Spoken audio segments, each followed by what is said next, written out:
नमस्कार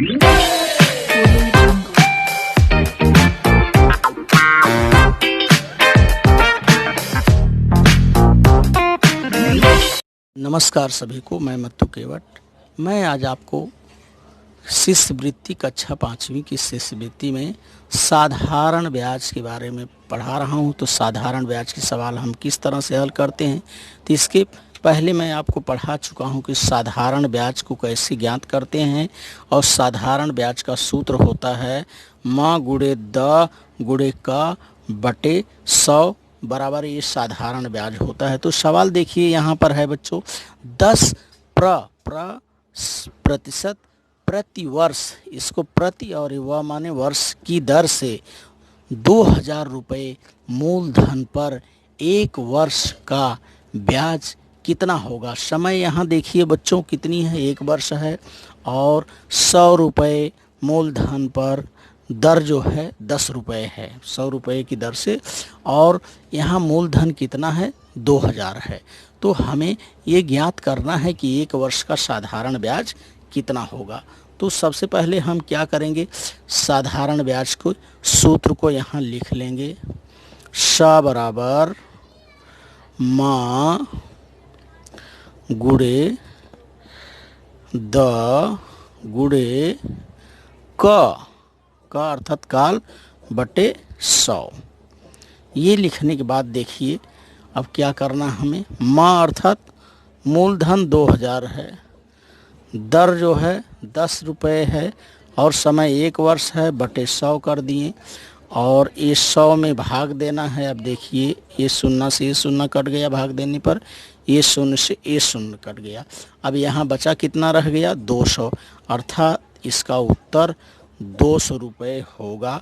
तो अब हमें देखना है यहाँ चौखट में, यहाँ उत्तर दिया हुआ है। इस प्रश्न में, शिष्यवृत्ति के प्रश्नों में उत्तर दिया रहता है। पहला पर्याय है देखिए 3000, दूसरा पर्याय है 2000, और तीसरा पर्याय है 4000, और चौथा पर्याय है 250।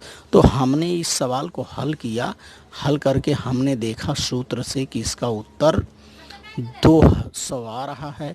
तो पर्याय क्रमांक जो 2 है ये इसका उत्तर सही है। तो इस तरह से ये 2 नंबर का जो 2 नंबर पर्याय है, उत्तर पर्याय के 2 नंबर में हम इस तरह से काली या नीले पेन से हम इसको गोल कर देंगे उत्तर पत्रिका में।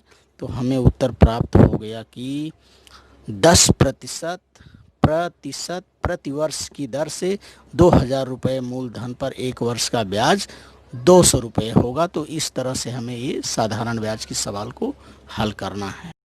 अब ये देखिए सवाल क्रमांक 2 देखिए, मूलधन बराबर 400, काल और समय बराबर 5 वर्ष है इसका मतलब, और दर जो है 6 है। तो ब्याज कितना होगा। अब यहाँ देखिए दिया गया है 200, पहला पर्याय 220 है, दूसरे में 300 है, तीसरे में 120 है, चौथे में 100 है। तो हम इसका सूत्र जानते हैं कि हमें साधारण ब्याज का सूत्र निकालने हमें आता है। तो पहले हम लिख लेंगे स बराबर, स अर्थात साधारण ब्याज बराबर म गुणे द बटे क बटे 100।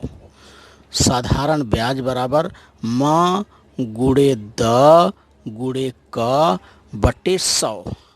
अब हम इसको अपने मूलधन यहाँ कितना है बच्चों, मूलधन 400 है, और दर कितना है 6 है, और काल या समय कितना है 5 है। तो इस तरह से रखने के बाद अब बटे 100 अर्थात ये ऊपर की तीनों संख्याओं का गुणा करके 100 से भाग देना है। अब भाग देने के लिए देखिए हम सिंपल नियम अपनाते हैं। 1 शून्य से 1 शून्य को काट दिए, इस शून्य से इस शून्य को काट दिए, भाग हो गया। अब देखिए यहाँ बचा कितना रहा, अब यहाँ बचा है देखिए 6 का पहाड़ा 4 बार पढ़ेंगे, 6 का पहाड़ा 5 बार, 6 पंचे 30, और 30 में 4 का गुणा करेंगे, 4 तिहाई 12, 6 पंचे 30, 30 में 4 का गुणा करेंगे, 4 तिहाई 12, अर्थात 120 इसका उत्तर आ रहा है। इसको देखिए 6 इसका गुणा किए 6 पंचे 30 हो गया, 30 में 4 का गुणा किए 4 तिहाई 12, 120 हो गया। तो इस तरह से 120 इसका उत्तर आएगा। अब हम उत्तर पर्याय को देखते हैं। पहले नंबर पे 220 है, दूसरे नंबर पे 300, तीसरे नंबर पे 120 है, चौथे नंबर पे 100 है। अर्थात इसका पर्याय क्रमांक ये 3 का उत्तर ये सही है। और हम ये 3 नंबर वाले उत्तर पर्याय में 3 नंबर क्रमांक को हम इस तरह से रंग देंगे। शिष्यवृत्ति के उत्तर पत्रिका में हमें इस तरह से गोल करना पड़ता है, काली या नीली पेन से हम रंग देंगे। इसका उत्तर हमें मिल गया। इस तरह से हमें ये साधारण ब्याज की सवाल को क्या करना है, हल करना है। क्रमांक 3 देखिए, साधारण ब्याज में मूलधन 15,000 है, इकाई, दहाई, सैकड़ा, हजार, 10,000। समय और काल इसमें 4 वर्ष है और दर जो है 8 है। तो साधारण ब्याज कितना होगा? और इसमें उत्तर पर्याय देखिए 5,800 है, 3,800 है, 1,800 है, 4,800 है।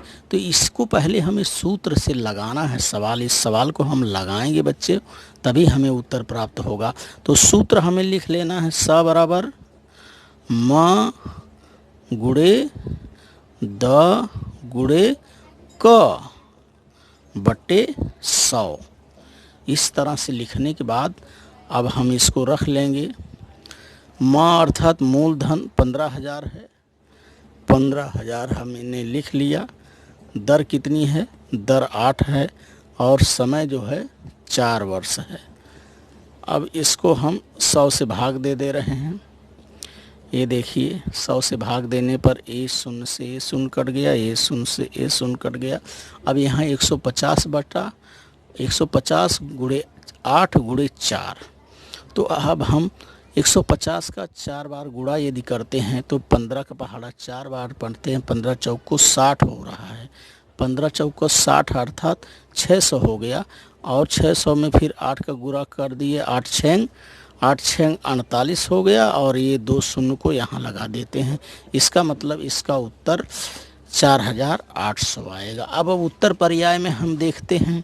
उत्तर पर्याय में हमें देखने पे पता चलता है कि चौथा नंबर क्रमांक जो है ये 4,800। पहले नंबर पे 5,800, 3,800, 1,008, चौथे नंबर पे 4,800 है। ये पर्याय जो है सही है।